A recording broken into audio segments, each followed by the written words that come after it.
We're back. We are back. How are you, sir? Very glad to be here. Just made it back in time. Yeah, you've been living the high life lately. You got daughters graduating, and you're out whining and dining them. Look at our shirts. You've got the American flag, and I've got the flag with Fenn. Well, The Fenn American t-shirt. Where in the world do you get that from? Hey, man, if you're going to go, you go all in. And I went all in. Got the Fenn American flag t-shirt. That is cool. Happy Tuesday. Happy Tuesday, everybody. It has been one hell of a week. The highs and the lows of this past week has just been incredible. I mean, I thought April was going to about cry that. I mean, it was just most depressing call lasers had ever seen. She was just brought me down, and it was like, this is not the way it's supposed to end. We're not going to get anything. And a guy named Rudy come through at the last second and scored a touchdown. Rudy, thank you very much, buddy. You, I know not the whole community may be on his side, and I, as much as I wanted to believe it at first, I had to go in with skepticism, and there's just been so much, too many dots connected, and he found the spot. That is incredible. What a needle in a haystack. That's true. Let's say hello to everybody out there. We got Susie Fenhaven. Let's go for a walk. Davio, Chasing Indy, Honeybee, Mama Rudy Q. Green is in the house. He's here for the fun and the content. Alan Kelly, Jen is here. Nomadic Madman, Missouri touchdown. Dave. Woo! Fantastic. All right. Well, Paul's here. We've got Rudy knows his wood, according to Paul. Rudy knows his wood. I actually threw some stuff together, so I do have an agenda that we can go through. And let's see if we can get through it in 1 hour tonight. If we can, fantastic. If we want to keep talking or there's questions and we go a little longer. Yeah, I know we're going a little bit later tonight. John had an event, but we wanted to keep it on Tuesday night. So sorry to the East Coast people, but still only 10 o'clock out there. So they are used to staying up late anyways. So let me see if I can pull up our agenda for the evening. All right. And we can review that. There it is. All right. Now don't give all the answers away. Quick full screen. There you go. Otherwise, maybe that's how Vertigo is winning all these. He's cheating. That's right. He sees the slideshow. He actually hacked into my computer, I believe. So that's it. So we've got, you don't know Jack. We're going to go back and take a look at the St. Jude's. I have to put $100 more, and I didn't do that yet, but I promised Rudy if he lifted his I saw him do it. Yeah. I think Rudy just throw that chest. It's part of the pot for St. Jude's. Or he could just give it to me, and I could make a sizable donation. Don't do that, Rudy. That chest is priceless. Yeah, then we're going to do I put the pictures on Facebook today. We got this giant Yellowstone bronze keychain. Pretty cool if you saw the pictures today. That's pretty cool. As our giveaway item. It's pretty detailed too, if you actually look at it. So it's cool. Ribbons. Giveaway. We're giving away bronze in Yellowstone. How ironic. Then we're going to talk about a reverence for wood, the locations, 2 ribbons, 32 slides, and just a final chat about what happened on the other show about Doug Preston and Cavalry Media, which was a very interesting thing to hear yesterday as well too. But before we do that, Dan, we never claim to be the best show in the chase community, but we do claim to be number one at one thing. And you know what that is? One thing, I think that would be the number one game show in the chase. And what is the number one game show in the chase called, John? I've never met him. Copper Dan has. He knows Jack. But as far as the rest of us are concerned, don't know Jack. You don't know Jack. Put a new quote up there. We're just going to keep giving love back to those of you that are commenting. World says one other thing I would definitely like to talk about tonight, and it was just briefly touched on last night, and that is the Blaze. Absolutely. The Blaze, how it was pulled out of the book. I think that is genius.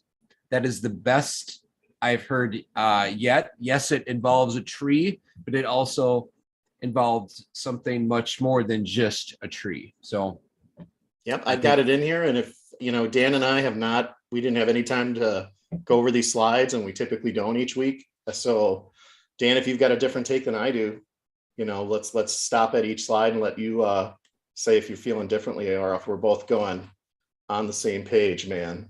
2 men, 2 minds, 1 thought process. Right. All right, just more love. We had Laurel, thanks for another great show. Enjoy getting pertinent information in a fun and positive manner. Missouri Dave, thank you, no drama, blaming. Devil Bud said, good show as always. Nice recap of a crazy week. Answers are coming. Keep up the good work, you two. I think Ranger Jack is really your biggest fan, but he doesn't want the other Rangers to know. You've yet to meet Ranger Jack, and he is a character. It reminds me of somebody. I just can't quite put my finger on it. He's kind of a D-bag. I think he's a D-bag. Yeah. So, anyway. Must listen good says Copper Dan and Pecker Jack. I don't know because it left the screen. Yep. Sorry. I guess we're moving on. We're moving on. Keep up. Moving on. Dan. Like Bill Belichick. We're moving on to Buffalo. All right. Episode 14. Right. Each show will invite Jack Stoof to join us for a fun segment called You Don't Know Jack. It's a fun segment to learn more about Jack without asking him solve or chase related questions unless he volunteers to do so. There's no doxing going on here in the information unless Jack gives us fresh content has been shared elsewhere before on previous shows, websites, books, photos, articles, or other publications. We may revisit some of his emails to searchers or simply ask trivia-related questions like the ones we are about to do. Just remember, Copper Dan is one of the only searchers that we know of that has sat in an airport and quaffed beer with Jack to get to know him since Forrest End of the Chase. He knows Jack, so let's play what, Copper Dan? You don't know Jack. And I don't know Jack tonight because I didn't even proofread the questions tonight, so this should be interesting. Question number one. Copper Dan.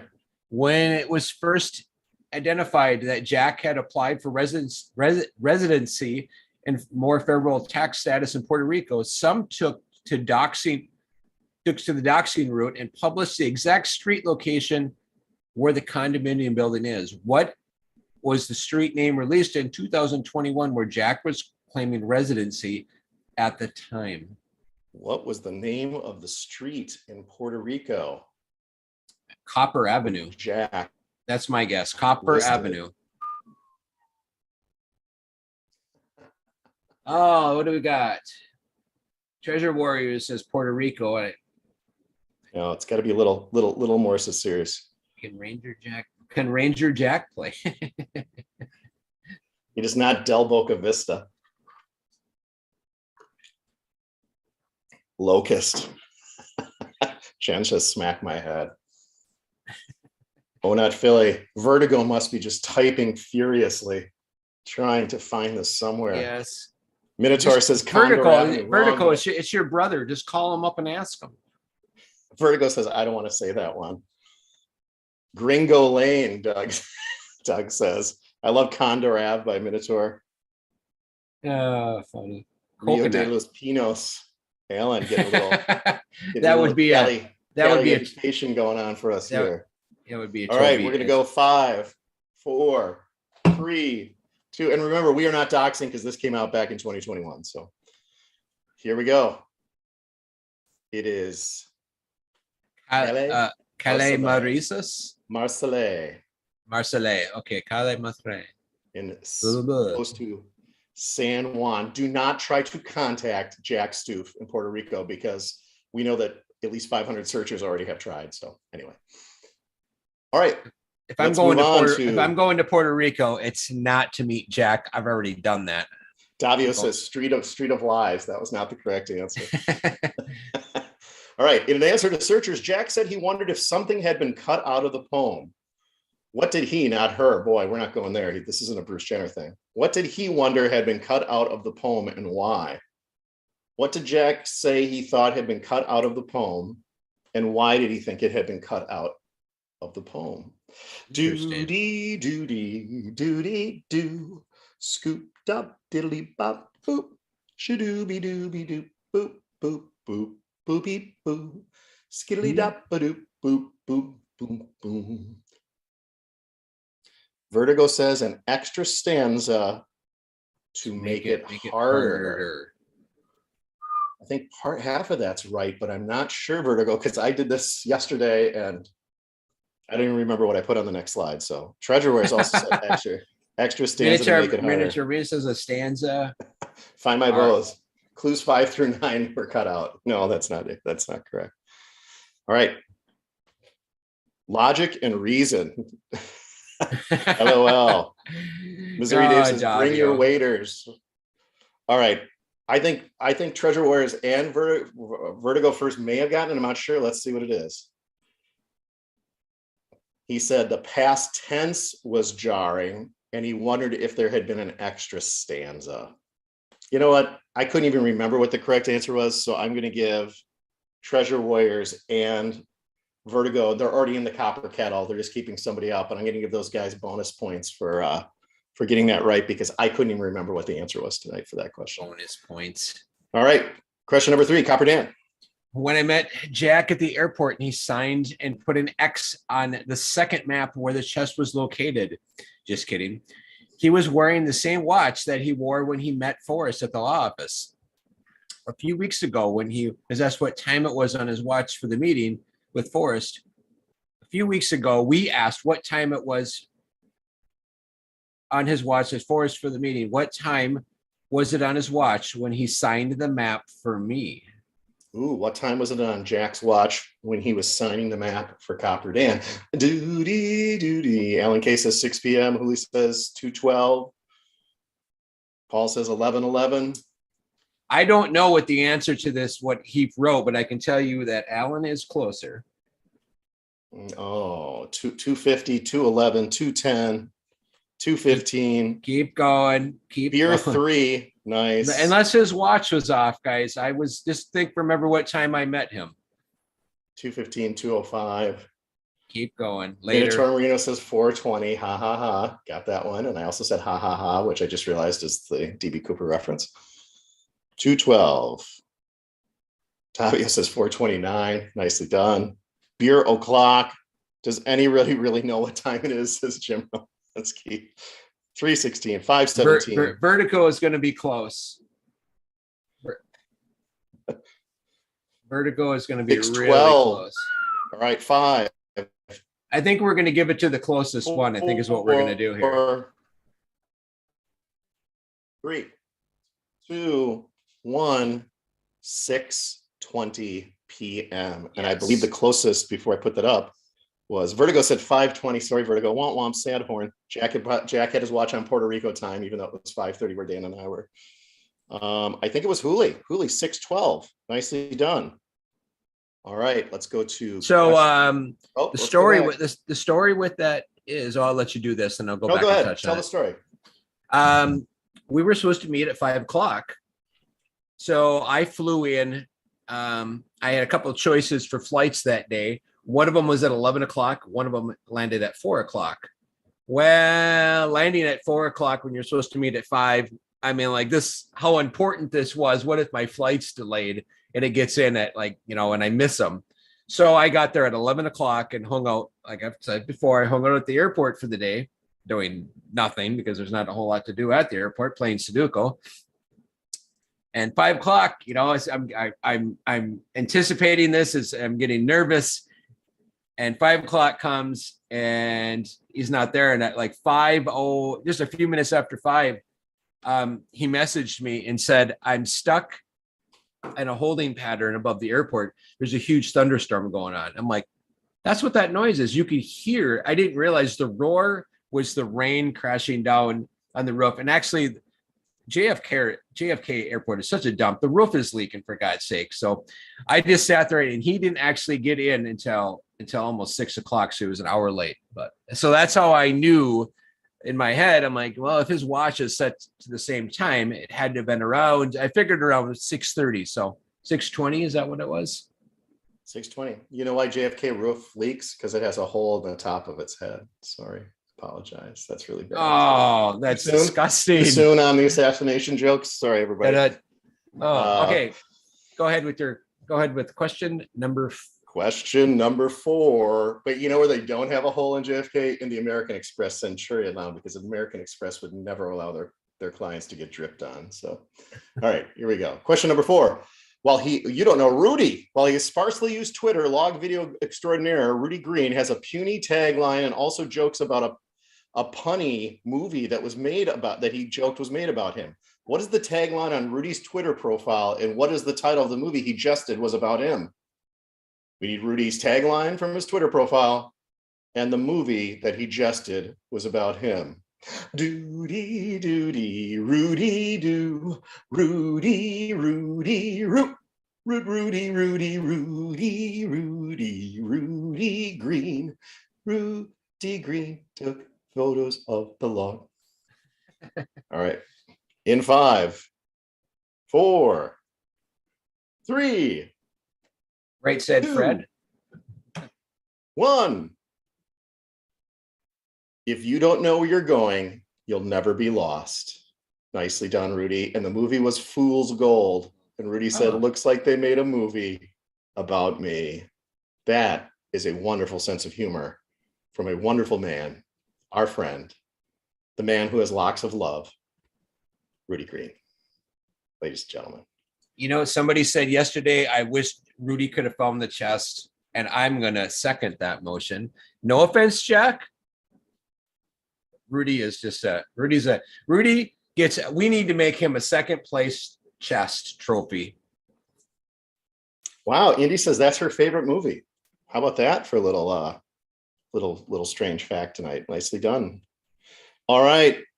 Davio says Fool's Gold is a nice flick. I've never seen it, so I guess I'll have to check that out. Is that Matthew McConaughey? It is like Matthew McConaughey, Kate Hudson. I don't know that I've seen it. Maybe I have. Mike N says, who chose these questions? Actually, Dan and I have to send them to Jack for approval each week. Mm-hmm. So we submit about 20 questions, and sometimes all 20 are rejected, and then we got to go back to the drawing board and send another 20 until we finally get 4 that are approved. All right. I like how you just... Let's remember each week when we finish You Don't Know Jack, we still give thanks to our friend, Frost Heave. Frost Heave the snowman. Frost Heave the snowman. All right. And that's what started off all this. And so the Copper Kettle, no new names. We had Hoolie's already in here. We have Vertigo's already in here. Treasure Warriors is already in here. So we're going to keep going probably another 5 weeks if Dan and I can still stay alive and there's enough to talk about in the chase, of course. Yeah, I was just starting to think about that with the way that things are progressing. I'm worried we might run out of material because we might run out of chase. I'll never run out of material. The question is it going to be relevant material that people actually want to listen about? Because, it could just be you and I in here in about 3 weeks. That's right. Maybe Vertical will come in just so he can answer the questions. But yeah, You Don't Know Jack's going to turn into You Don't Remember Packer Jack and Copper Dan. All right, Dan, do you want to pull up the St. Jude's total and link? I think we're at 1465. We're probably still there, but it's going to be 1565. Yeah, give me talk to the fine people. And then we're going to have to do the comment picker from the last show. Oh, and I have no idea what just happened to my. Yes, you're good. I can't see you anymore. Let me pull up Zoom. Where are you, Dan? There you are. You lost me. So you're going to pull up St. Jude's? Yes, I am doing so. And I think Julio already posted the link for donations. We are at, here, I will, give me a second. I'll screen share this. And then will you do comment picker from the previous episode after that for the keychain? Yeah, we can do that. All right. We are at $1,465. And we're going to be adding at least $100 to that later tonight when our friend Packer Jack donates $100 because he made a bet with Rudy Green that Rudy Green couldn't bench press his treasure chest above his head 5 times last night on call lasers, and he did so. And it appears that I lost my partner. So I'm going to jump back over. Get rid of that. Jump back over into chat. Here's your secret. What is going on, Beth? This is automatically held. I don't know what's going on there, but what is happening in chat? What is going on? What questions do we have? What do we think about the law, what Rudy and the log? Where are we at with that? I wish I could do a poll in here, like to see how many people are satisfied with it. Mike and Stu confused. Didn't Jack say he saw the treasure chest and then looked up and saw the damaged blaze? Was the lightning tree standing and then he knocked it over? Well, it's a good question. My guess is if the chest was underneath that log, just slightly look up. I mean, what is, blue skirt. All right, man, let's do comment picker for the keychain. Oh, yes. All right. Give me a second here.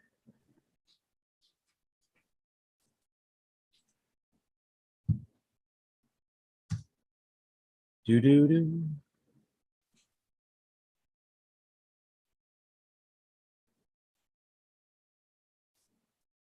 All right, guys. Sorry, I'm being dead airspace here. I'm just trying to. Now, so we're doing that on the last episode, I'm guessing. Oops. And cut, copy. Get rid of that. Back over here.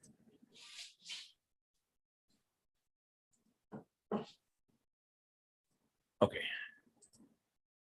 And all right. Hey, look at that. Well, there's an ad for St. Jude's. That's what happens when you talk about St. Jude's or do any Googling of it. It shows up in all your ads. So got the URL. So we will drop that in there. That is of last week's video. Everyone who commented, filter out. Get the comments. This video has been disabled. Uh-oh. Houston, we have a problem. I gotta. You all right? So for some reason our video was disabled. I can fix this. Hold on. I just got to get back into.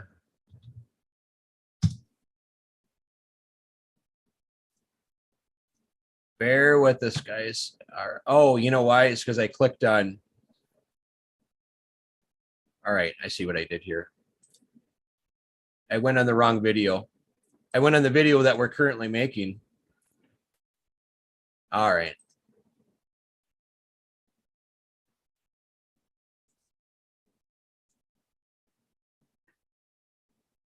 There.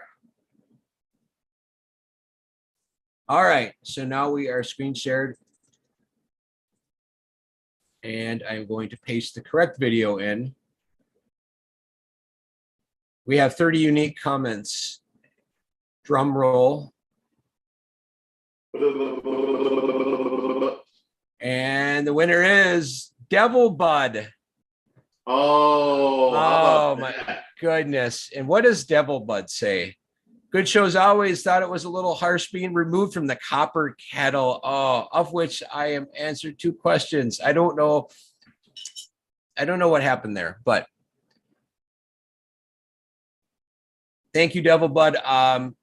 And as always, we're going to try to get you this prize. I know that we had a little bit of trouble getting you the Packer Jack had supposed to give you I think it was a token or something, and it didn't make it. And that's out of my hands. I blame Ranger Jack. Speaking of Ranger Jack, where is he? I haven't seen him in a whole week. Oh, my name there, Conifer Dogwood, talking about trees all the time. I had a feeling you might be here tonight. So Ranger Jack, what what do you think of the current situation with the log and with that Rudy character over there crossing your Madison River? And yeah, that Ruby Grease, that log loving Ruby Grease, taking all these pictures, getting you fenaholics all worked up. Logs. And all I'm thinking is that's going to mean more brown, Mr. Brown Dookie logs in Yellowstone, because all of you maniacs are going to be coming out here now trying to see where that Ruby Tuesday took those photos. I see there was another searcher out there today taking some video of your fine river. You know, you guys, it's just getting ridiculous. However, she was cleaning up the Dookie. She was cleaning up the Dookie. So, you know, I think of this movie Treasure Island and Long John Silver with his stump. I'll tell you this, Canadian Dirk, you guys keep coming out here. You may have one of those lodgepoles fall right on your leg, and you'll have a stump. You'll get that log all right. Well, you know what, Ranger Jack, I'm thinking about coming out to your parts later this summer, probably fall, and maybe we can meet up. I'll buy you a beer. You got that Dorothea Meacham crossing the Madison, clicking her heels the whole way across, going, "There's no place like Homer Brown. There's no place like Homer Brown." We do not need you fan maniacs coming out here with all this stuff. You know, Ranger Jack, I can't help but notice that every week your mustache seems to change. Did you grease that thing up tonight and make it all special for coming on the Copper Factory? Well, I appreciate that, Colostomy Donnie. You know, I do a little bit different work on it each week with the waxing. Sometimes it's curled. I just decided to go straight outside the side here. I wanted to come full mustache, boom, one way, boom, the other, so that you could see my head say, "You are not going to mess up my park."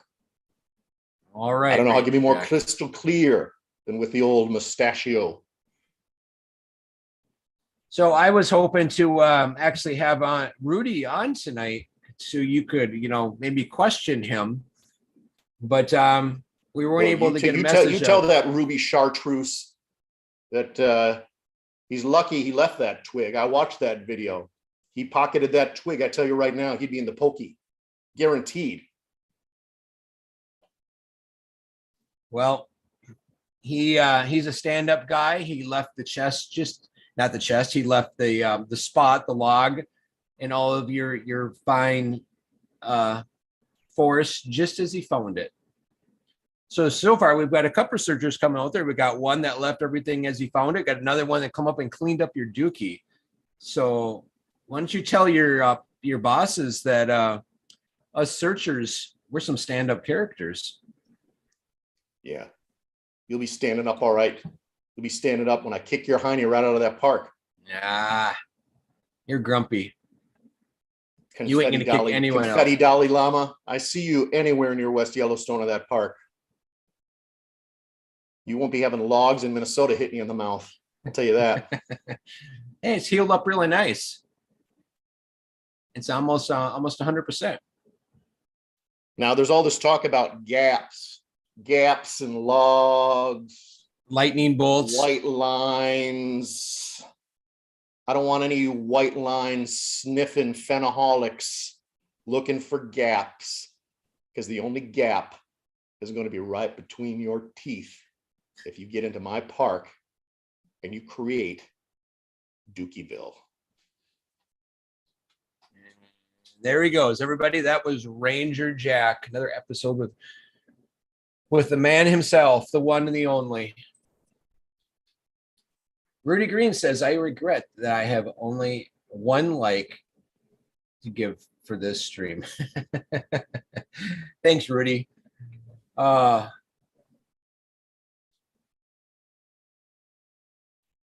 Picture that Jack sent Forrest doesn't look like the fake lid that I got sent to court. What's Alan K got to say to that? How are you, Alan? The girl's name in Teachers with Ropes is Ruby Bridges. Norman Rockwell. Now that we have Rudy Bridges. Copper Factory, can you address Greg and Brewer Truth about the wheelchair statements? Yeah, where am I looking? Let me scroll back up here.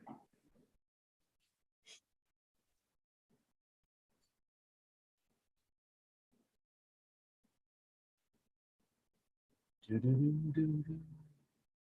going on, man? Hey, are you back? Yeah, just went to get a refill. You take too long getting those refills. You missed them again. Ooh. That Ranger Dick guy was in here again. He was. Oh God, I hate that guy. Oh, he's just a dick. He just comes in here and talking about Dookie, and I it's tell getting him old. That's getting really, really old. I tell him what good searchers we are and how we respect his park, and he's all blah blah blah. It's like, get out of here, old man.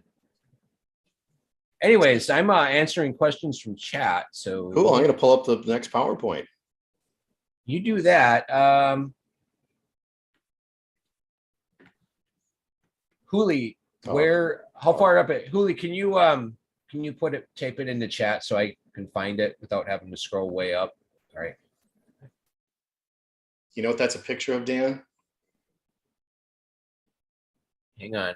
I'm looking at difference. That is a picture.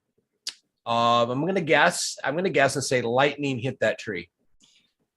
It's absolutely correct. And neither Dan or I are here tonight to say we exactly believe that lightning may have hit the tree, but we are going to discuss it in great detail. We look forward to your participation in the chat room, and I have chat back up, so I'll be looking at it too. And let's proceed, because this is 32 slides. If you guys got a question for us, if you throw the @ symbol in there and put the Copper Factory or Packer Jack in there, so one of us could notice it, that would greatly appreciate, because it's. The other thing is that's a tree that was hit by lightning that lived, right? Some trees completely burned down at the time they're hit. If you do lightning strike tree and just look at the images that are out there in the Google universe, it's pretty insane. Where they look like lava is flowing through them, or they've blown up. It's pretty incredible stuff. So anyway, let's go. Yeah, go ahead. I'm sorry, Dan. What was I going to ask? Didn't Rudy last night say if you Google a particular lightning bolt tree, white, that leaves a whitish mark or whatever? I can't remember what he said. Did you look into that, or did you hear me say that? He said a picture of Doug Preston comes up. Woo! We're having some fun here, ladies and gentlemen. All right, let's just go back and to the actual spot for what's within 500 feet. I measured, if you're in the second wheel lane looking out the window, 465 feet from that location. So you would be a 500-foot searcher if you were Dale driving by, even if you didn't get out of your car. If you went to Fen Rock, it's 280 feet, potentially, if you believe this is where the chest was located. And from the shore to the location is literally 150 feet, which makes us wonder about the whole fishing line thing that Cynthia shared with that. So anyway, let's go back in the Wayback Machine, and I have to give credit to our researching master, Ryan Bavetta. And before I go here, Bavetta and I were actually, what's really weird is, I don't know, Bavetta, I forget, it might have been 6 or 7 weeks ago, or maybe 2 months ago. Bavetta and I were all over this area by the Dry Creek, and we were actually looking for a pool because in one of the other books that was written about 9 Mile Hole, they talked about if you walked back into the woods, there was a pool where you could cool off, and the fish spawned in it. And we were thinking, man, that would have been potentially the place. And Bavetta and I kind of went back and forth over a couple areas and came to the conclusion that we could not see anything where an actual pool would have been, a depression where you would have found a pool. One sec, John. I'm sorry to interrupt you. Greg, I know Huli messaged me what your question was, and I know your comment about the wheelchair. When we get through this PowerPoint, if you're still around, I will answer your question for you. Awesome. Thanks, Dan. Go ahead. So anyway, these are the pictures, and we're going to go back to the 1950s all the way up until now on past photos of 9 Mile Hole. Some of them are pretty fuzzy, but just to give you an idea on what this area might have looked like back in the 1950s up into where it is today. So here's a pretty blurry photo, but this is 1954. The one thing that struck me about the chest location from where Cynthia gave out the GPS coordinates that Rudy gave her is that because this was taken during winter and you can see there's snow on the Madison River and you can see there's snow in areas, that it is significantly different. There is a lot of tree buildup without those gaps around it at the location. So back in the 1954, that area did not have, if you look at the new color photo, have those areas. And we obviously see all those downed lodgepole pines in that area. To me, looking at this, wasn't the case back then. And we're now going to move it up to 1982. Again, still a lot of density in that area where the star is, which matches up.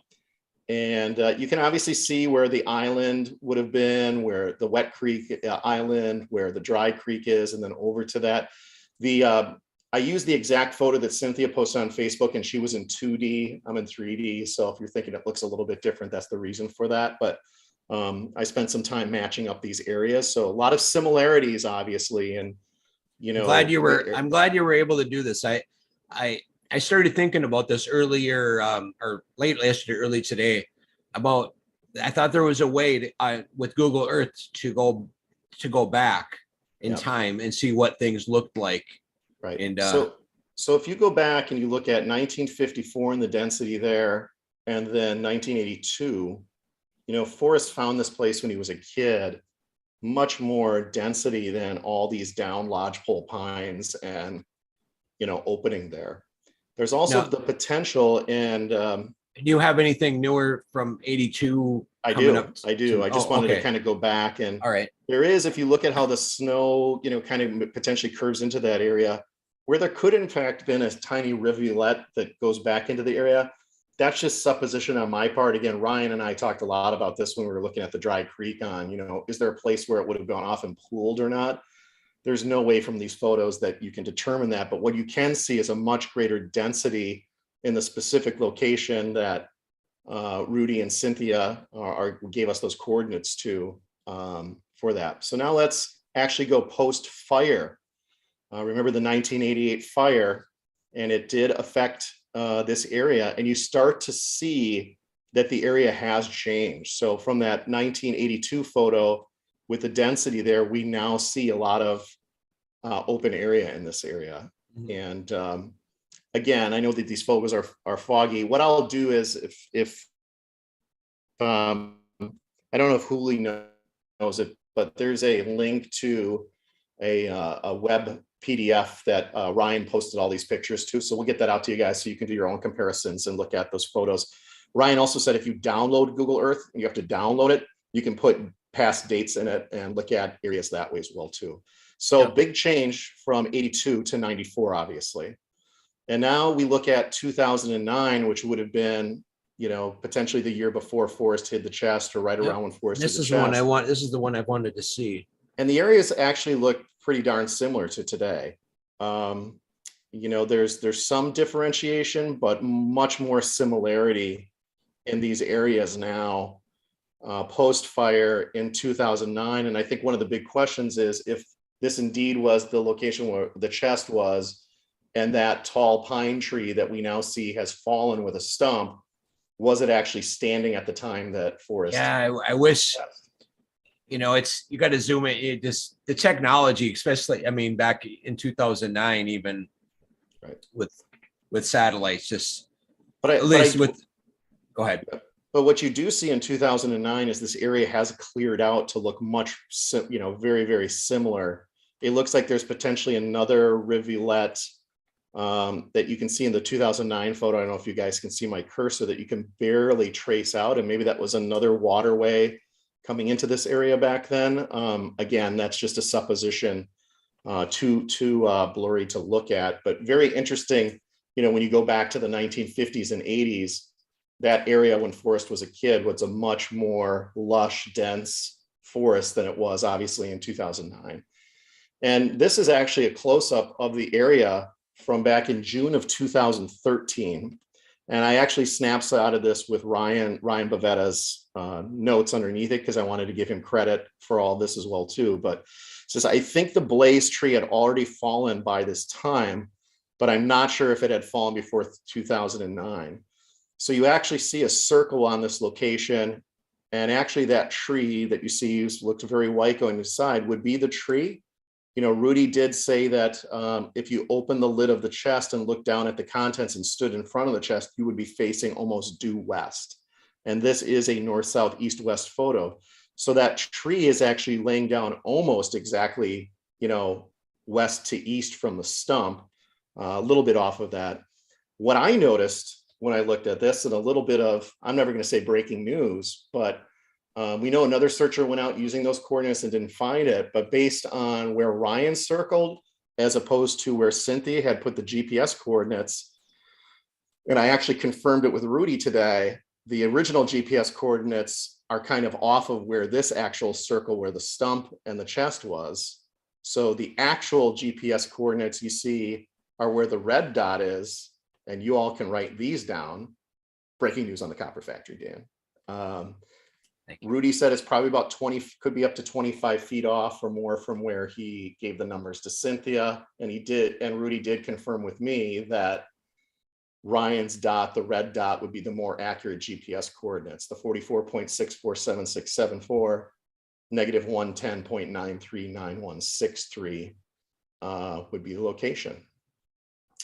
Great question for Jack. If we could ask him, Dan, would be, was Forrest surprised about the damage from bark beetles, that the tree had fallen, or both?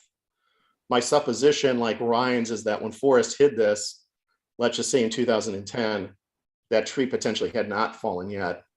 But remember, Jack said Forrest was surprised when he told him about the partially damaged blaze and what had happened. So we don't know what was Forrest surprised by. Was it just the bark beetles, and he already knew that the tree had fallen over? So, or both? Can we, there was, I got a couple messages from people today when they were like, what beetles were you talking about? And I said, well, we actually did a show about the bark beetles. So for anybody that didn't know about that, I think Sam was one of them. There was a couple others. Briefly talk about that, the bark beetle. Yep, and I've got slides on that tonight, Dan. So, okay, well, we got slides, so just hang in there, everyone. We're let's just go back. I want to make sure everybody had a chance to write these down if they want, since they're new, and I haven't. We'll get this up on the Facebook and whatever, but you guys, obviously someone's probably already taken it down. 44.647674 minus 110.939163. Those are a bit different, just a bit different from the ones that Cynthia had mentioned. And you can see just that little bit of distance. Went out there and was looking around for it. You know, even 25 feet could have you going nuts out there with all those logs laying around. So Dan, I just said my internet connection is unstable, so I hope you can hear me. You're doing okay. Don't worry about it. You skipped a little bit, but you're coming in. You're fine. All right. So I just wanted to go back to, you know, I was appreciative that Rudy mentioned me yesterday. You know, when he said he saw what I looked at. I think so many people were focused on the log. Yeah, they missed the stump. And I was really focused on the stump. And there was this one, you know, most of these older trees have what you would kind of think like a shark's tooth when the bark comes down. And to see one this wide that almost resembles like someone laid a matching coin in there with the more round shape, and then kind of that unique definition inside of it, which got me. And I think when Rudy said he saw it, and I think Mike and K-Pro showed it as well too. You know, these are the things that I sent to Mike and K-Pro, but these two were what really nailed it for me. There's hundreds and hundreds of other matches on the area, but that round coin-shaped looking object with that really unique signature inside of it, and then you start to match the stuff around it. The stump was the clincher for me. I wish we could get digital pictures from of the Jack's pictures, because obviously the pictures that we're comparing to are photographs, copies of pictures that have been printed. And obviously, is that Waldo? Yes, that is actually Waldo inside of it. But you know, I even took the time to zoom in, and I have no skin in the game here. Dan and I aren't making money off of this. You know, but I went in and really went into detail to mash these things up, and you guys can do that as well too with the photos you have them. But that is really that circular thing just stuck out like a sore thumb to me, because I've, people were saying, oh, ask Packer Jack because he's a tree expert. Well, I'm not a tree expert. I took advanced botany courses and I have a minor in biology and spent, a whole semester out measuring and learning about trees, but I don't have a PhD in trees, but I have looked at enough trees over the years to just, to find unique things like this. And this was a real clincher for me on it. Now let's talk about lightning. Dan, everybody, you guys know this picture. We all know Forrest said a blaze could be the mark on a horse. And the horse's name is Lightning. And I just kicking myself right now that I didn't put the pieces of the puzzle together. And you could say it's pointing down, look quickly down, going down. So I just wanted to put this together. Again, I know there's a lot of people that are struggling with. So let's talk about, for anyone who hasn't heard the whole, Rudy talked about this last night.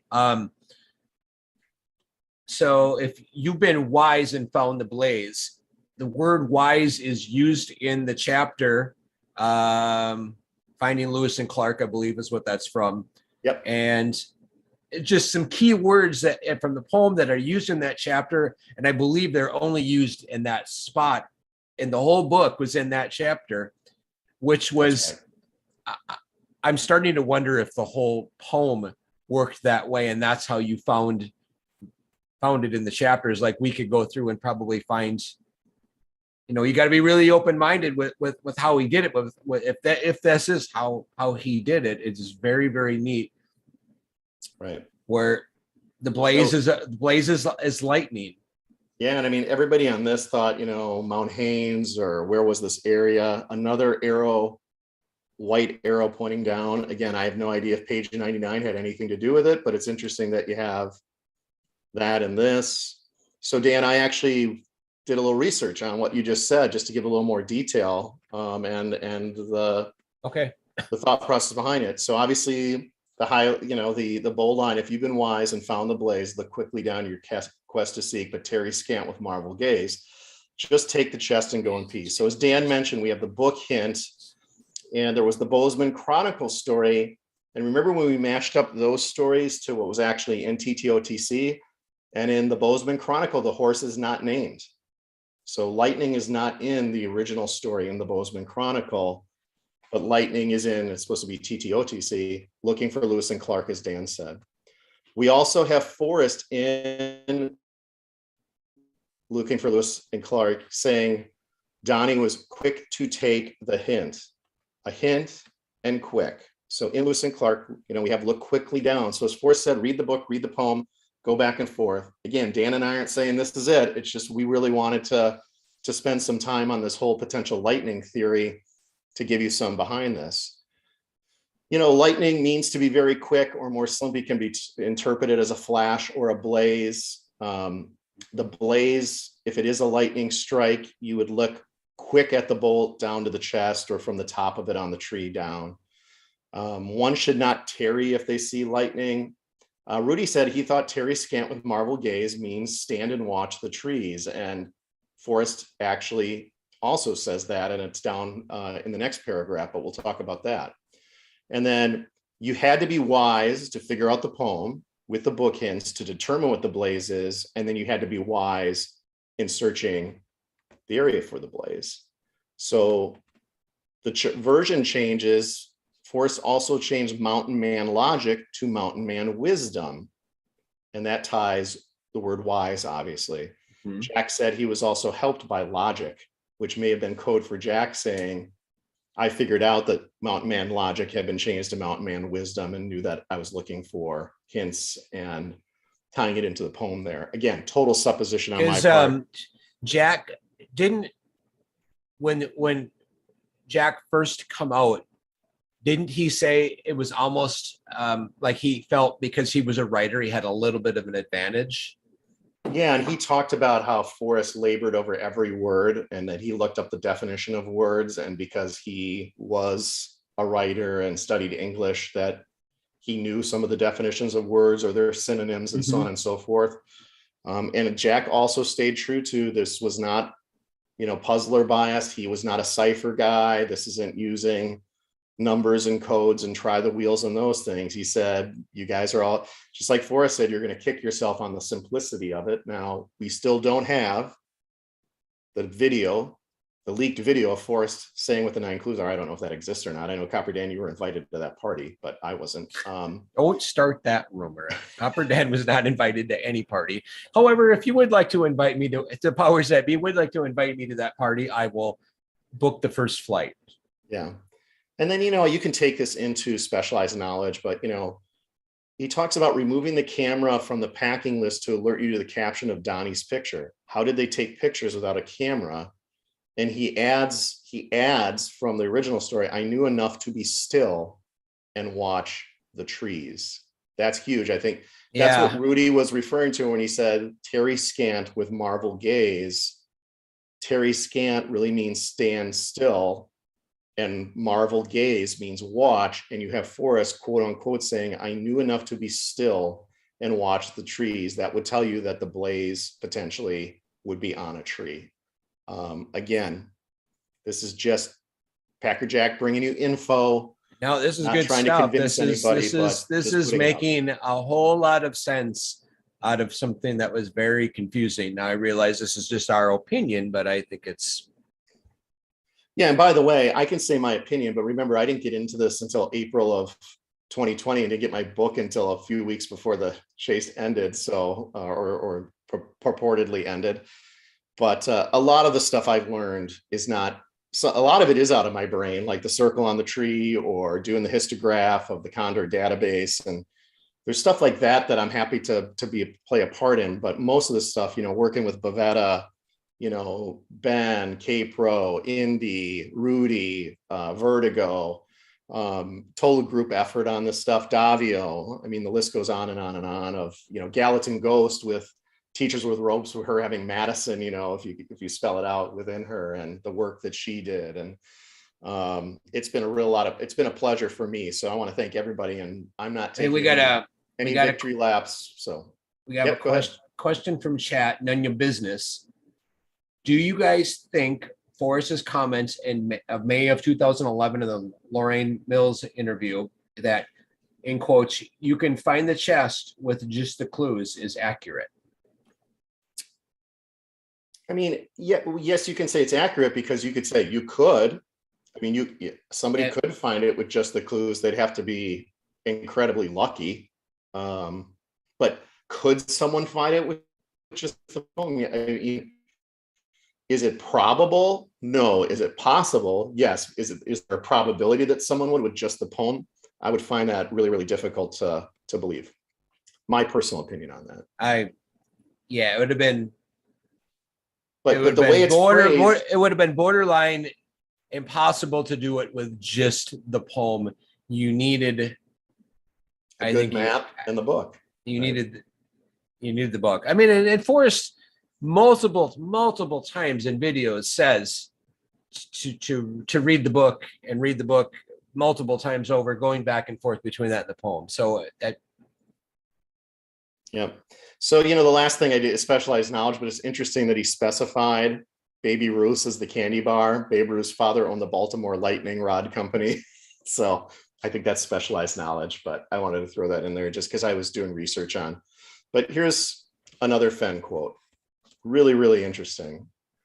One of our tall cottonwood trees was maimed by a lightning strike and lost a big limb. I saw the whole thing. I was just standing there at our kitchen window watching. So now when there's thunder, Peggy and I and little Tasuki run for cover. Peggy's grandmother once told me that just a millisecond before lightning hits, the hair on the back of my neck will stand up. Very interesting that he just threw that one out there. Boy, look, now reading that, it's, if there ever was throwing you a little bit of a bone. And now we have from Mysterious Writings with Jenny Kyle. Skippy tried to explain his secret gun theory to me. He said it was negative volts going to positive. or some such foolishness that I never understood. He said he was going to give his secret lightning gun invention to the army to use against enemy soldiers. I remember asking where the enemy would get cow manure. Life was tough in my lane, forest. Again, he's mentioning lightning here. And then a very interesting Fenn quote talking about the book. And he said, there are a couple of arborations that live out on the edge. Well, an arboration on the edge of a tree might be a lightning strike. Again, my opinion, not trying to say this is fact, but really some interesting quotes from forests along the way. This one to me, really, really interesting that he's actually talking about lightning hitting a tree and talking about the hair on the back of his neck standing up. Pretty awesome. So Chad is saying, and I do remember this, Treasure Warrior said Forrest has only ever defined Terry Scat once, and he said, get the hell out of there is what he meant. And I do recall that. But Forrest said a lot of things. Right. And some people said, get the hell out of there is lightning. You're in a lightning storm. It's hitting trees. Get the hell out of there. Right. You don't want to get hit by lightning. Is another interpretation that I heard people. No, these are the kind of, yes, this is what I wanted to see. Yeah. So this again is lightning strikes on trees that end up living, and you'd be looking for a needle in a haystack because you're only talking about somewhere between 5 to 10% of the tree. So you'd have to be on the right side of it to see it, and you'd have to be going through a forest that has literally thousands upon thousands of trees in it to find it. I wanted to, something that I was thinking about earlier, and since we were talking about the tree that if it was this tree with this blaze and now that tree is laying down, the question of how long, the question was, when did Forrest find the blaze? Did Forrest find the blaze when he hid the treasure chest and then he wrote that into the poem because that just made sense to do? Or has that tree been there? So we can easily age the tree by counting the rings. Now, don't cut the tree to count the rings. And I don't know how else you do that, but maybe by measuring. That a-hole ranger guy will arrest you if you do that. Yeah, let's not do that. But if there's anybody that knows a way that we could age that tree that had the blaze on it, it'd be neat to know how old that lightning strike, I don't think that lightning strike could have been on that tree for that many. Like if this was from Forrest, was a boy, I just don't. Well, now there's some argument on if it truly was a lightning strike, because you have other trees in the same proximity that have white stripes on it like that one does. And we'll take a look at it. But, what I wanted to do is put some context for what was in TTOTC, what was in the. And yep. So maybe we're jumping down a rabbit hole that isn't correct, but there certainly does seem to be something with that chapter in the book that definitely points out lightning and the blaze. So. And wouldn't it be wild if we learned at some point that Forrest was out there fishing, or he was out with Skippy when the lightning actually hit and they saw it hit the tree, and that became their special place after, it would just be insane if it wasn't that Forrest found a tree that looked like this. He was actually out there and got caught in a rainstorm or whatever at the time it was hit. It would be a very cool story if we ever learned, why it was such a significant spot to him besides the place that he wanted to lay his bones.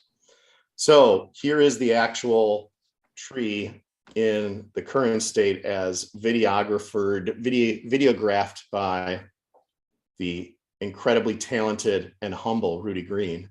And you see that kind of white lane down the side for it. This one's pretty blurry, but I'm going to take you back to that log that's laying across the top of it, because that becomes very important, at least to me, maybe not to you, in a couple of slides. But so there it is. I actually also took the time to zoom in and do some drawing around where you can actually see what I believe are bark beetle channels coming off this area that would have been damaged in some way where they would have entered there. Again, supposition. We have no proof about the lightning strike or theory other than people's conjecture, but you can see all the way along, and there's actually different, what's really interesting is there is different insect that affected this tree. Higher up on that white line, much smaller invasive species went in through that area to get into that cellulose. So there could be something to the fact that a lightning strike happened much more earlier in the tree's life, and then later as the bark beetle infestation, 2012 kind of hit this area, that they then went in there as well too. Did Rudy ever take a measurement of this of the blaze tree? No, and I asked him, that we keep talking about the log below it, and we say log, and a log can be really long, like the ones that lumberjacks roll on. That log is, like Rudy said, it's at least 25 feet long. So when we look at that log underneath and say, oh, there's that little log underneath, that sucker goes on and on and on. So if that thing goes on and on, I can imagine how big this tree is. Right. So a little bit now we're getting into close up, definite signs of the tracking of where the bark beetle larva goes in to be laid, and then comes out. And again, I was like, wow, that's really interesting, because that looks like, it would have still gone in there after that white area had been created, but before it fell down and turned gray. From the time that a tree is first infested to the time it becomes gray is about 4 years. And remember when I talked about the coffee, those kind of orange red coffee grounds on the bark, the tree is that color. And then as time goes on, it turns gray. But anyway, this wasn't it for me on the bark beetles. It wasn't enough for me. So what caught my attention, and if you look up in that little red square in the corner, again, this is the tree. When I mentioned a different species of invasion, look at where that white line is now on the side of the log, on the southern side of that log. And you're looking at much smaller, almost like termite-like channels in there. Mm-hmm. That's not bark beetle. Those could very well predate when a gap in a tree opened up like that to fresh wood, that other types of species had gone in there for many, many years before that. But if you look up in the corner at the tree, remember that tree that was laying on top of it? Oh, you start to see some channels on there. From this exact picture, this is what that looks like. And ladies and gentlemen, those are definitely bark beetle channels. Now, let me show you even more. This is that log on the other side. And this is textbook bark beetle channeling. No question about it. Not a question in my mind. Breaking news. I don't have a soundboard, but this area was definitely infested by the bark beetles that would have caused damage to these trees in that area. And I wanted to find a photo, Thomas Bancroft, and I didn't even just the photo, I wanted Tracking the Boring Beetles in Lodgepole Pine by Thomas Bancroft. I wanted his copyright to be on there. But I mean, ladies and gentlemen, there's just no doubt about it. This is bark beetle infestation in that area, period. End of story. I would stake my reputation and bet anybody any sum of money that we are looking at this tree being affected by bark beetles. Unless somebody photoshopped all this just to screw with me. All right. Minotaur Marino says, if lightning struck that tree, game over. That was the blaze 100%. What's more interesting is why someone decided the need to tear up the log so bad next to it.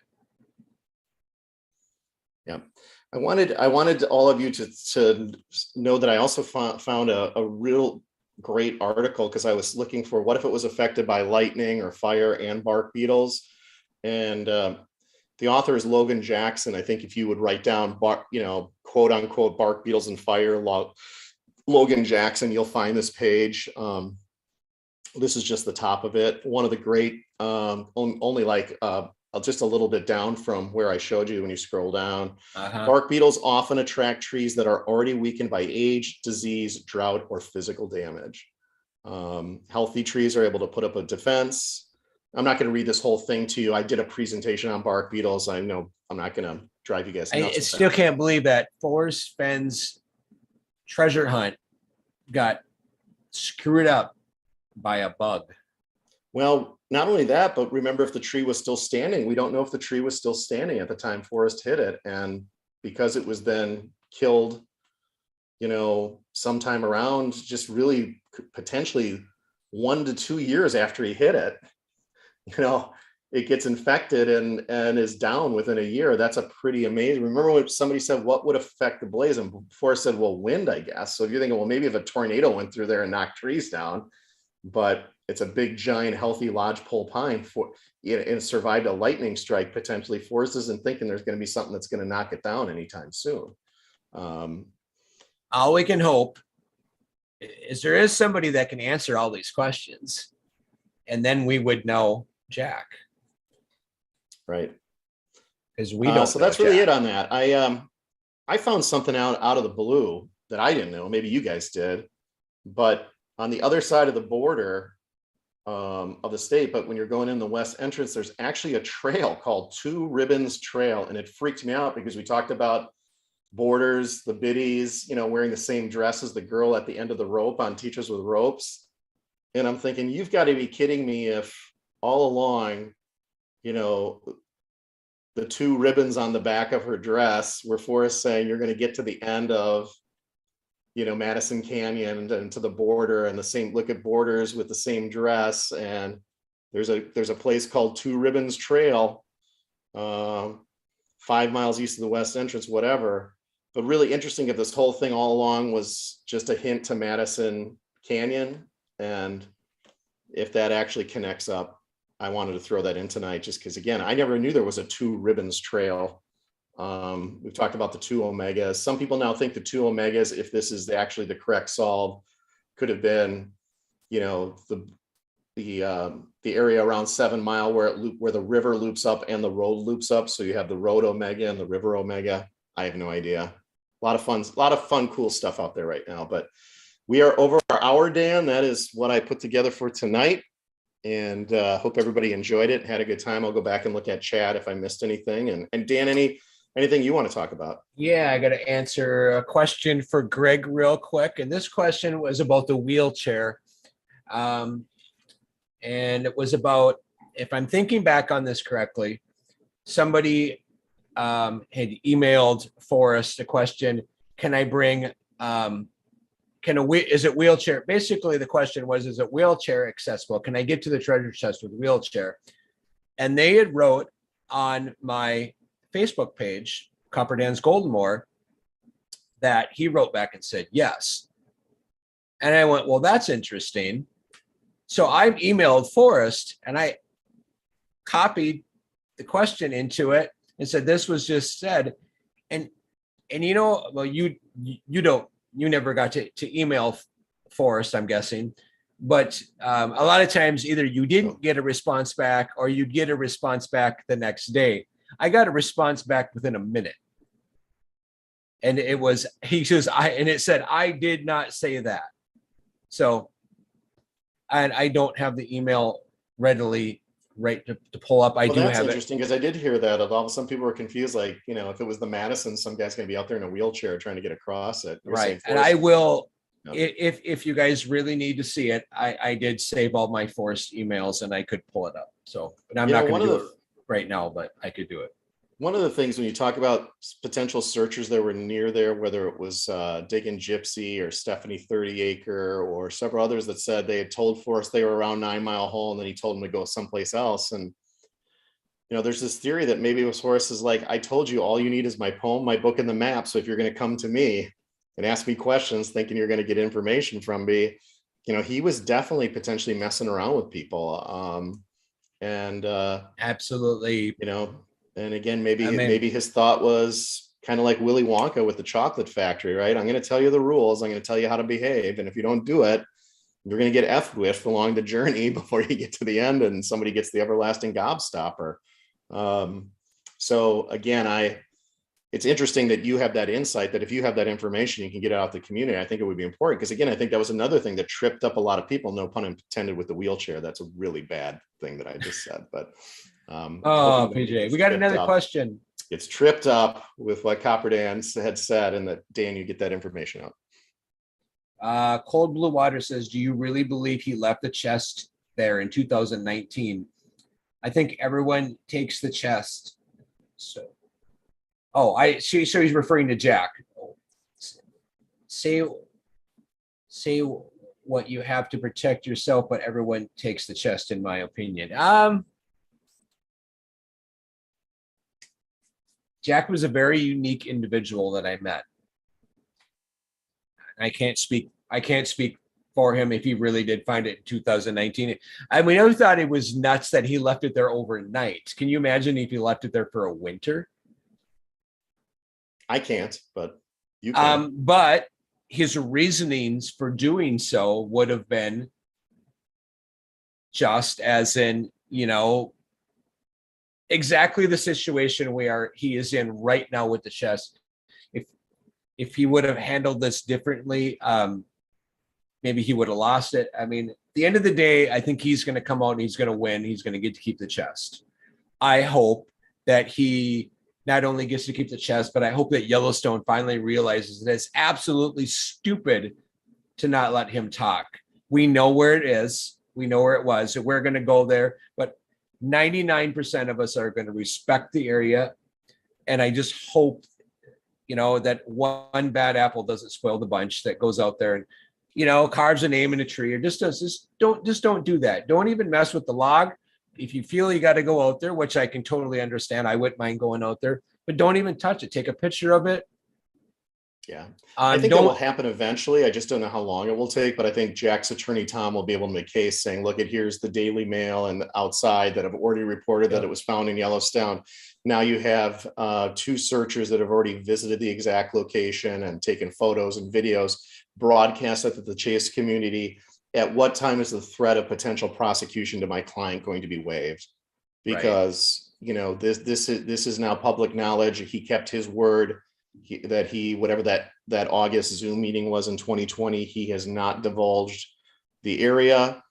And the only thing that I think that even if Jack is eventually not, going to be subject to potential prosecution by the DOI, if there would be future damage to the area that they could claim was because he divulged where the area was, is if he is still really afraid that wackos are going to say, that was my solved location, you stole it, and just sue him. And it's going to be a McCracken after Coombs, after an Erskine, after an Anderson. And Jack just makes the decision that the longer I just don't say it, even though I know I'm not even in any legal jeopardy with the DOI anymore, is I just don't want to continue to be served with frivolous lawsuits. Now people know my attorney's name. They know the address of the law office. They can send lawsuits to me and say, yep, now you admitted it was this exact location across from, at 9 Mile Hole, across from Fen Rock. I was there. You owe me this, or I found it first, or you stole it. He may be being advised, and he may be thinking it's not worth it. And he may say, you guys know where it is. You guys all put it out there, but I'm still not going to say where it was because I just don't need 6 or 7 more frivolous lawsuits against me that I have to spend money on with my attorney to defend. Well, all we can do is wait and hope. Thank you to everyone. We appreciate you guys supporting us, coming and watching us, listening to our bloviating for an hour and 15 minutes every week. We ask that you click the like button, subscribe to our channel as we continue to grow it. I'd love to hit a thousand someday so we can monetize, and all the money we make from monetization, I can't even pronounce the word monetization, will go directly to St. Jude's. That's right. Yeah. That's what we're all about. Giving. Just to make sure, if you heard monetization, it is not for Dan and I, it's for charity. Absolutely. But I don't know if that'll ever happen. I really want to say thanks to Rudy Green. Yes, absolutely. And for we were doing some private messaging today, and he's just such a gracious guy and a fun guy, and has always just been about trying to find out the truth. And he said in chat tonight, I know he's grown fond of this solve, but he knows it's not other people's cup of tea, and he gives them every right to believe what they want to believe. He's not out there, saying you have to believe that this is it. But I think he's done a wonder. He's been a great ambassador for the community. A great word there. That's exactly to where we're at today. And I want to thank, Cynthia, all the people that I mentioned tonight, of all, all the research I've been doing, the people I partnered with. We're going to keep this thing going. We still need to know if the chest sold or was sold or if it's going to sell. I'm going to have some exciting news next week about bronze acquisitions that I've made, Dan. Yeah, have you something have to do with Forrest Fenn. So if you're interested in how Packer Jack may have acquired some Fenn bronze, tune in next week, and hopefully I'll. What do we want to get? What do we want to give away? What do we want to give away for the prize next week? Do we want to go? Do we want to do something big? Yeah, I mean, I've been doing some of the trinkets here. We've got the books. Let's you and I talk offline, and we'll post it on Facebook. And maybe Dan will do some shots of whatever the next week is, and it'll be, how you can post photos on YouTube, Dan. I think, our goal is to try to get some more subscribers. So we'll start posting more in the, just Dan can post photos in the YouTube channel, and we'll put up what's going to be next. And this will be the video. It's always going to be the previous week's video. So just trust us. We're giving something away. We're giving something cool away. So all you got to do to enter to win is comment below. Alan says, as disgruntled as I am, I love you guys. We love you too, Alan. Alan is another stand-up guy. And Alan was a Yellowstone guy, so not 9 Mile, but Yellowstone. And when you start a chase, and it can be anywhere in the Rocky Mountains, it's pretty good. Job, I will be the first. I was not a Yellowstone searcher. I did search there, but I was more just right outside of Yellowstone. But